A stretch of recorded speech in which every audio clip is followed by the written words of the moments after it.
What's up, guys? Welcome back to the poker vlog. Got a little bit of new scenery today. We're in Roanoke Park, home of Chick-fil-A and also Graton Resort and Casino. I wanted to give a little bit of a poker update. I haven't been able to post a lot lately because I realized that Lucky Chances doesn't allow its players to film without an exception. So I've been playing a lot at Bay 101, where I've been getting absolutely crushed. This past month or so, I'm down around 7K.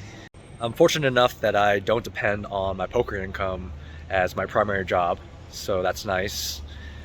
But it's never easy going through a downswing. So for all you poker players out there, let me know in the comments what you guys do when the cards aren't going your way.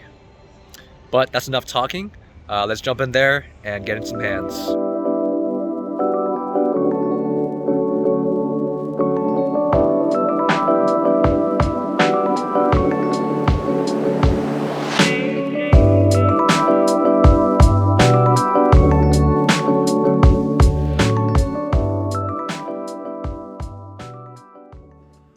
We're here playing some 2-3-5 no limit hold'em with a $1,500 cap, which is what I buy in for. I'm in the 9 seat today, so unfortunately there's not much of a view compared to when I normally choose the 3 or 7 seat to record in. First hand of the night, I pick up pocket 7s on the button. I haven't played with anyone at the table before, but the game looks like your standard low stakes lineup. A lot of open limping and multi-way flops. After an older gentleman limps from under the gun, I decide to take some advice out of Brad Owen's book and punish the limpers. I raise at $30. He calls, and the board comes out King 9-8 Rainbow. It's a board that should slightly favor me, so I opt for a standard C-bet of $25. He quickly calls.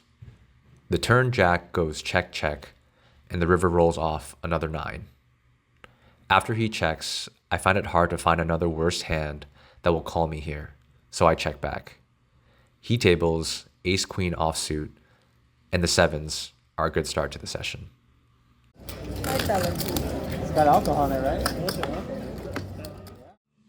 Continuing the theme of pocket pairs, I raised to $30 with pocket 8s over a couple limps.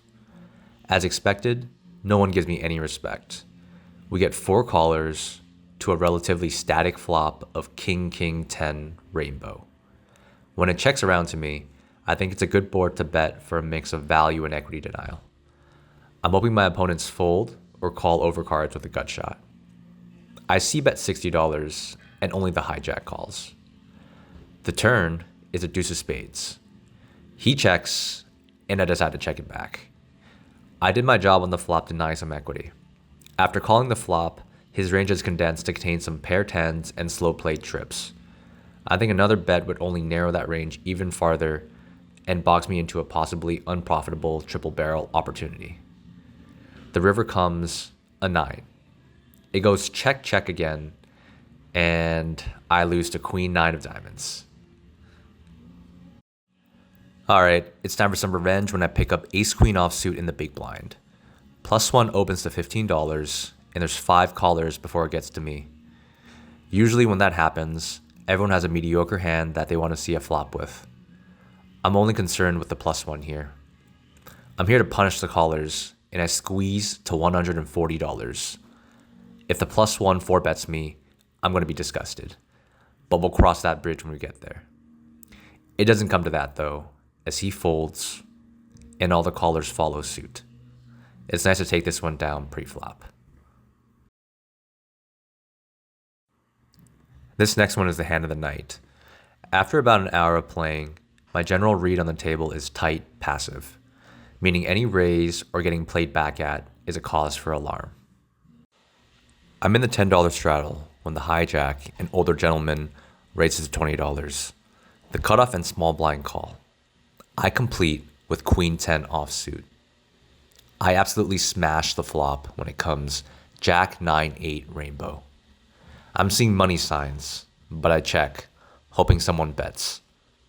The cutoff takes a bait, as he bets $60 with about $250 back. It folds back around to me, and I contemplate raising, but the original raiser in the hijack has the same stack depth as me, around $1,500 to start. I want him in, so I flat to trap.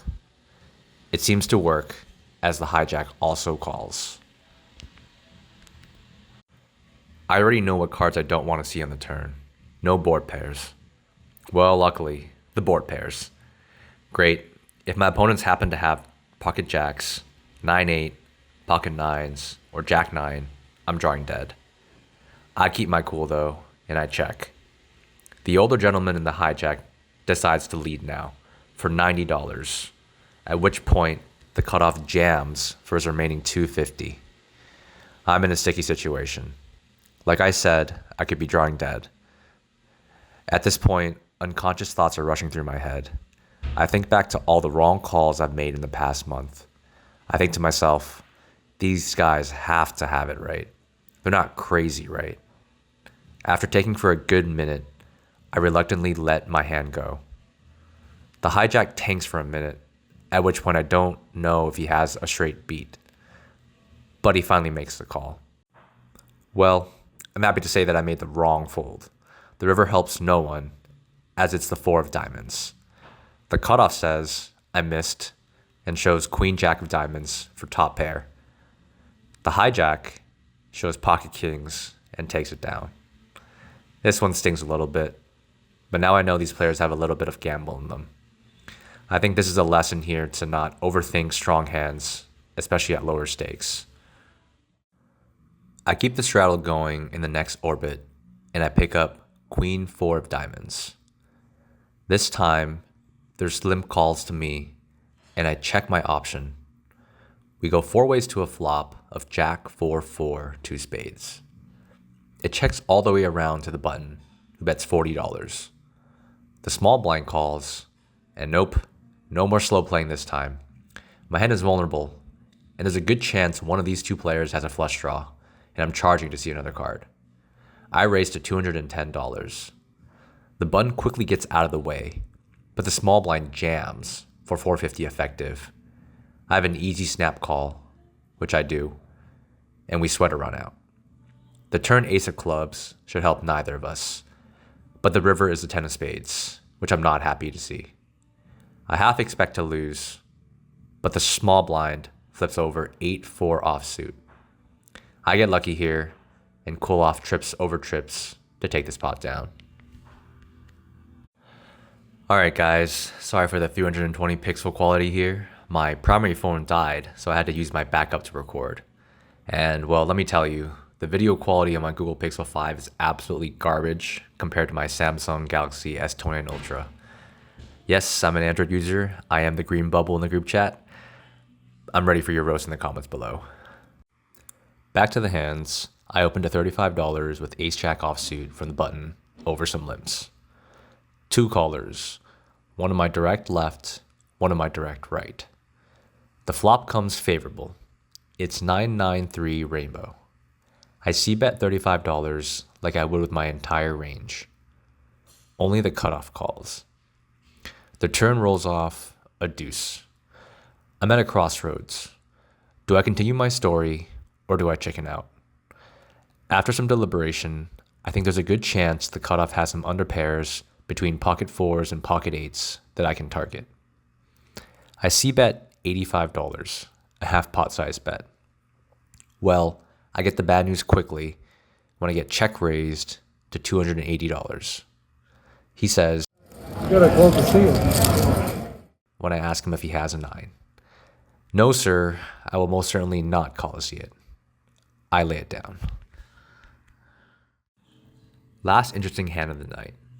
A new player just sat down, and in this hand, he limps from the hijack. I isolate with 7-5 of diamonds to $30 from the small blind. He calls. The flop is king 4-3 2 diamonds.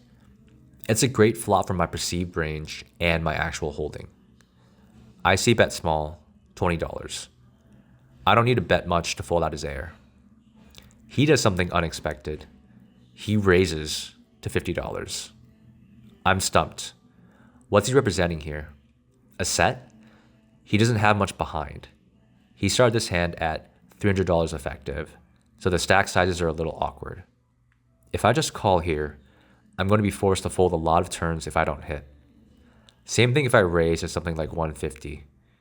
At that point, he may be pot committed if he calls and I miss the turn. In an effort to maximize my fold equity and realize my equity if called, I jam for $270 effective. He quickly calls, and we both table before the run out. He has ace-king offsuit, and I'm looking for some help.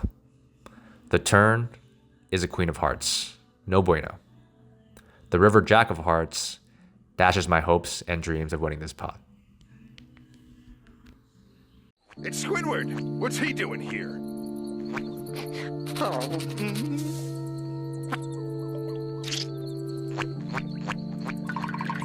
Here lies Anderson's hopes and dreams. All right, guys, day after we played for 3 hours yesterday, we got into the game for $1,500 and we cashed out for $1,462 for a net loss of $38. So it sucks not to book the win again, but playing short sessions definitely doesn't help. I made that huge laydown with Queen 10 that would have put me up $700 or so early in the session. But you can't get hung up too much on past hands. Just gotta learn from them. I appreciate all you guys for coming out and watching this video. If you happen to enjoy it, leave a like and definitely subscribe to the channel. And I'll see you guys next time.